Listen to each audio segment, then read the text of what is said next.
Vicenza è vicina alla comunità e alle famiglie e ai giovani americani, perché vediamo tanti ragazzi giovani.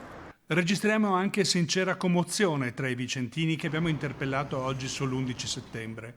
A ridosso della caserma Edre, lungo Viale della Pace, c'è chi ha conosciuto molti giovani americani che sono partiti in missione e non sono più tornati dall'Afghanistan. Conosco persone che purtroppo sono state uccise e le ricordiamo ancora con molto affetto perché erano persone normali che facevano il loro lavoro, dopo purtroppo sono state chiamate ad andare lì e non sono più tornate. Sì, quello sì. No, c'è vicinanza, molta vicinanza. C'è vicinanza, c'è farli sentire in famiglia, per dire, cerchiamo di respirare la stessa aria, perché comunque è un popolo che comunque ha dato tanto all'Italia. Beh, qui è molto diverso, viviamo più tranquilli, io vedo anche molta tecnologia per le strade, molte telecamere, la sera anche le forze dell'ordine pattugliano un po' più spesso, sicuramente hanno un ricordo più vivo negli Stati Uniti.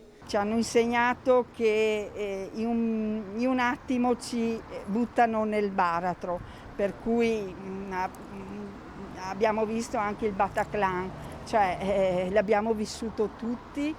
Il rancore verso questi afghani che hanno combinato questa cosa, perché veramente ha fatto tanto male ancora oggi. Anche ieri abbiamo seguito un po' le trasmissioni in TV e vedere quei palazzi si sgretolavano, tutte quelle persone, veniva la pelle d'oca e la mente ritorna a quel giorno che eri lì in sospensione davanti alla televisione a guardare quello che accadeva e ti fai una domanda: perché?